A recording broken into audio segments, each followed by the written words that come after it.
मां मरियम के जन्मोत्सव की तैयारी का दूसरा दिन, स्वास्थ्य की माता वेलांगनी की नवरोजी प्रार्थना का दूसरा दिन। आज के मनन चिंतन के लिए हमारे लिए दिया हुआ विषय है बचाए जा रहे लोगों की मां मरियम या मुक्ति प्राप्त लोगों की मां मरियम।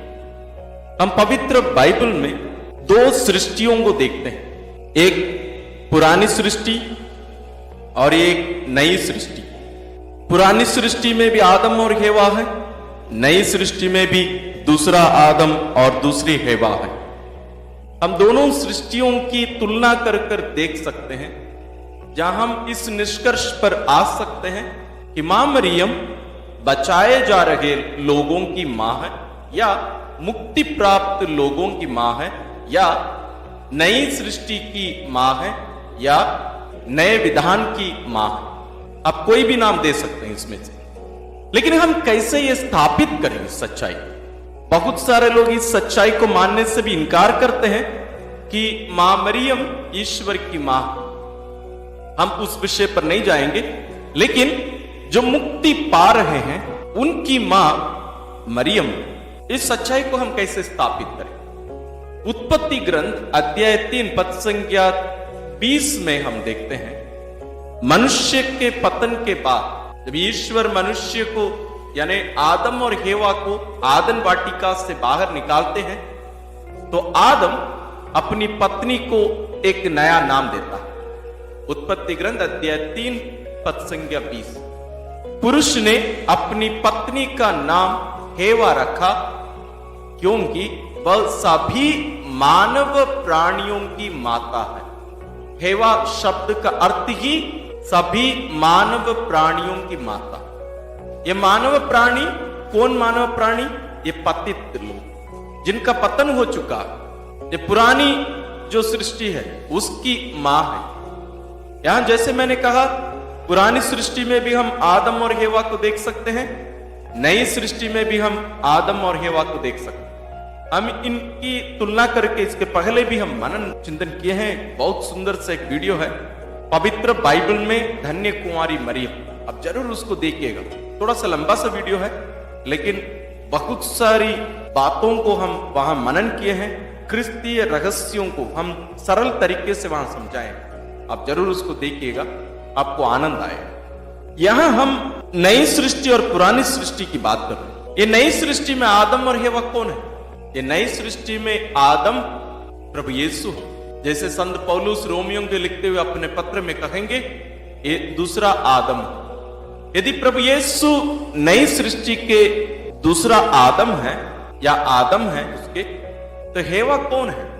क्योंकि बिना हेवा का ये पूरा नहीं होगा। ये नई हेवा है स्वयं मां मरियम।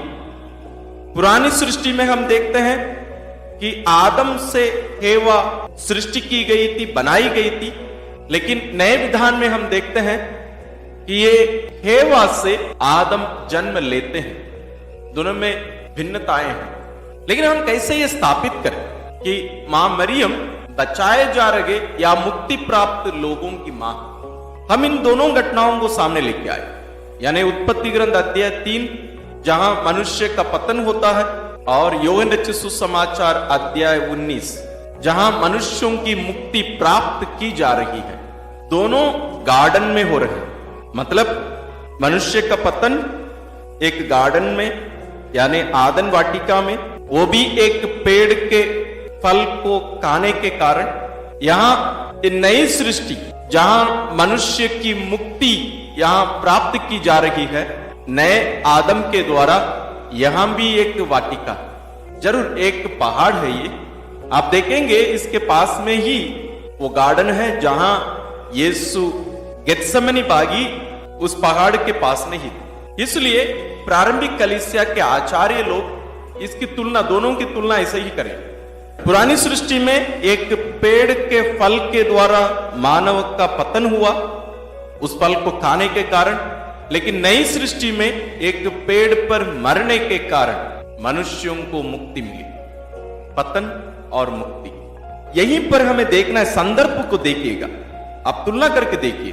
पुराने विधान में हम देख रहे हैं आदम हेवा को नाम दे रहा, हेवा नाम, जैसे प्रारंभ में हमने देखा उत्पत्ति ग्रंथ अध्याय 3 पद संख्या 20।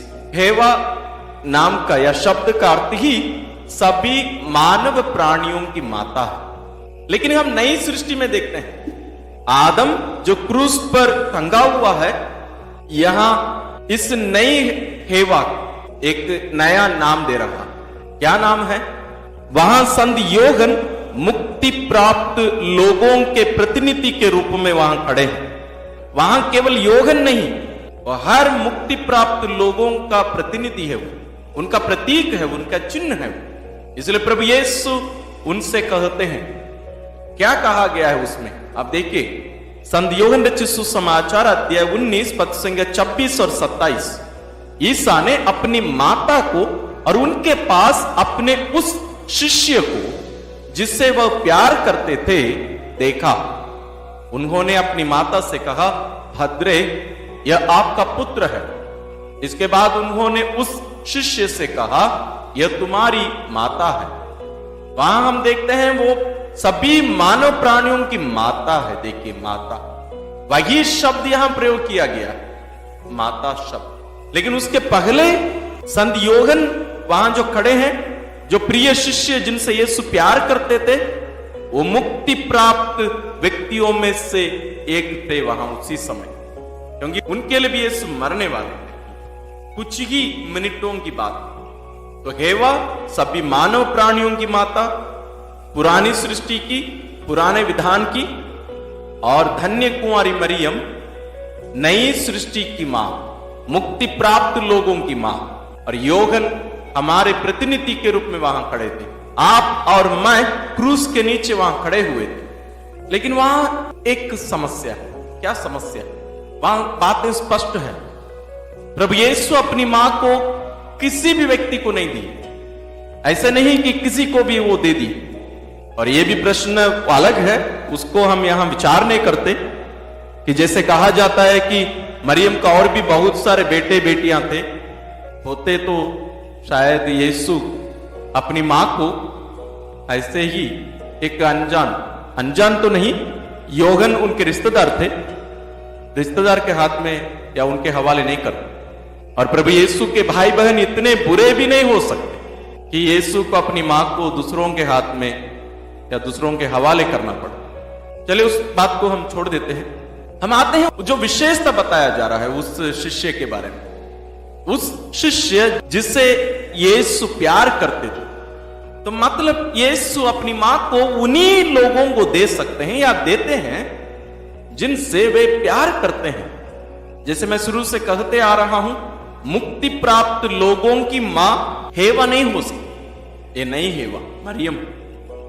इस बात को थोड़ा सा और गहरे रूप से यदि हम ले चले तो रोमियो के नाम संत पौलुस का पत्र अध्याय 8 पद संख्या 29 में हम पढ़ते हैं, क्योंकि ईश्वर ने निश्चित किया कि जिन्हें उसने पहले से अपना समझा वे उसके पुत्र के प्रतिरूप बनाए जाएंगे, जिससे उसका पुत्र इस प्रकार बहुत से भाइयों का पगलौटा हो। मतलब जितने भी लोग मुक्ति प्राप्त करते हैं, उसका अर्थ यह है कि वे सब प्रभु यीशु के प्रतिरूप में बनाए जाएंगे या परिवर्तित किए जाएंगे, उनका रूपांतरण किया जा रहा है।